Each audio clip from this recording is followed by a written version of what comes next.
Hey guys, hope you guys are doing great. I thought I would do a quick little video to help you with your CER problem for today. So this is for your AMI day number 2. And your problem today has to do with working with rates and proportions, which it's been a while since we have done this. This was back towards the beginning of the year. So it is a review, but again, it's been a little bit since we formally worked on it. So I thought I would just put a little example up here that might help you out. So, of course, we're home and I'm home with my dog Baxter. Say hi, Baxie. That's Baxter. And so I thought I would do a little problem about Baxter and see if that could help you out as you do your problem today.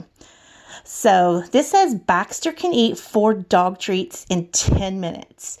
So what we have to figure out is this.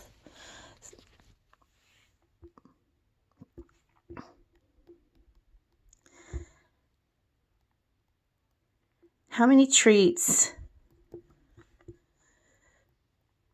could he eat? Whoops, there goes the pen.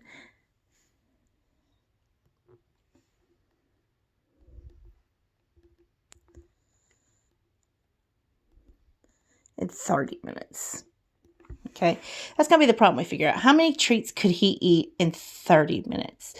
So before I ever even start this and decide how I'm going to go about solving it, there's a couple of things that I want to think about first.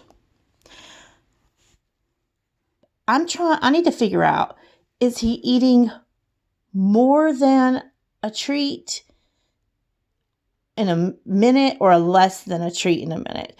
So when you're comparing these quantities, which that's what they are, quantities, that'll help you to make sense or reason out your answer. So I'm going to go back and I'm going to look, and he's eating 4 dog treats in 10 minutes. So the numbers 4 and 10 are the 4 and 10. So I can tell that he's not even eating a whole dog treat in a minute. Okay, he's not getting a whole, which thank goodness, because then he would be sick. But he's not getting a whole dog treat now in a minute. So the thing I want to do is I can do 2 different things here. I could either do a proportion and use maybe a unit rate to help me find out how many treats he can eat in 30 minutes. Or B, I could make a ratio table and use that table to help me not just see maybe how many treats he can eat in 30 minutes, but maybe 20 minutes, maybe 5 minutes. So there's 2 different ways. So I'm going to go ahead and I'm going to start with a table first. Okay, I'm going to go ahead and start with my table first. So y'all bear with me because I'm trying to hold this phone and draw at the same time. Okay, so if I wanted to make a table, I've got 2 categories. I've got treats or dog treats, and I've got minutes.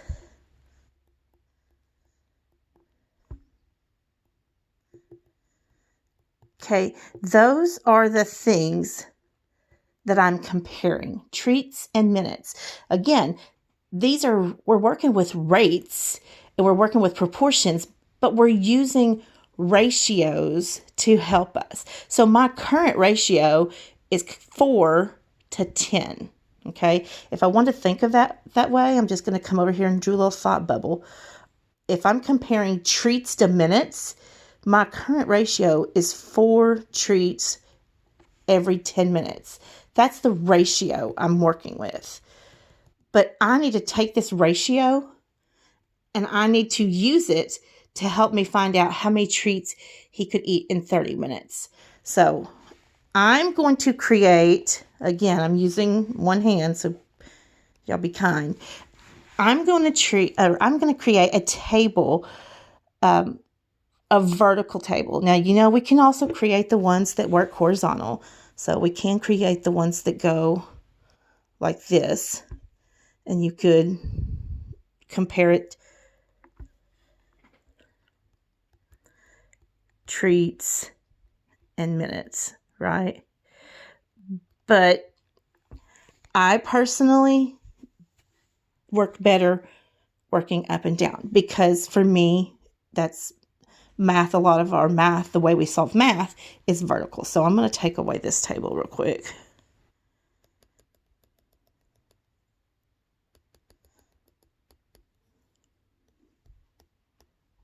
Oh, took away too much. Okay. All right, I promise I'm going to try to steady this a little better. Okay, so treats in minutes. I'm going to go back to my original ratio. 4 dog treats, 10 minutes. So I'm going to go ahead, and I'm not even going to start here at the top of the table. Just in case I need to back up and make this table numeric, I'm going to go ahead and just kind of start it right here. Now, you can start it up at the top, but I'm going to go ahead and just kind of write it right here. 4 treats, 10 minutes. Okay. What would happen if you double your treats?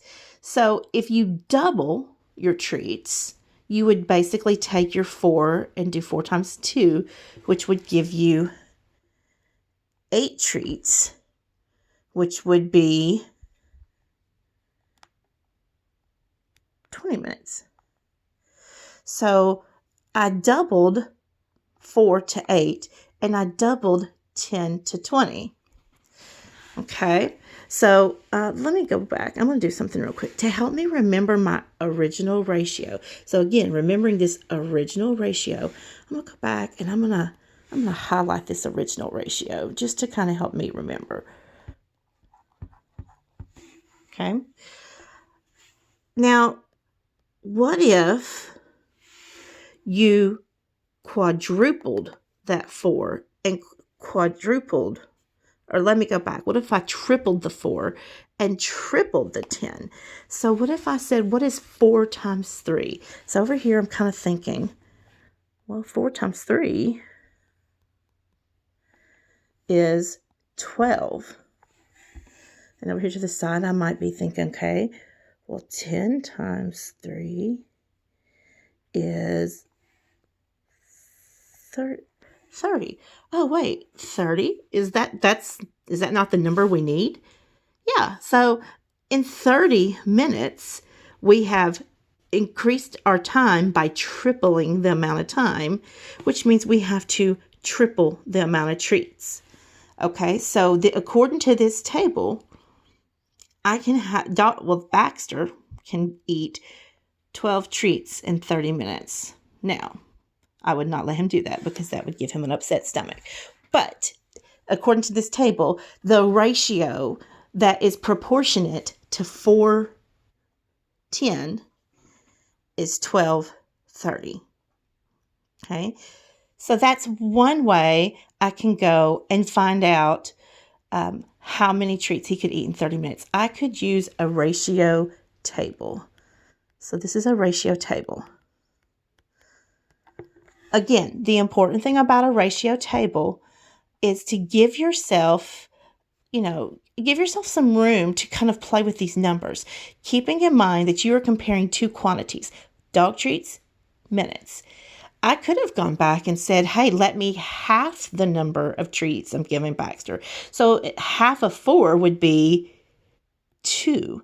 So if I half the number of treats, let me half my minutes. Well, half of 10 is 5. I could even go back and half that. Half of 2 is 1. Half of 5 is 2.5. So the great thing about a table is it gives you some room to play around with numbers. Okay, that's one way you can solve a ratio or a rate problem using ratios, is you can create a table to compare.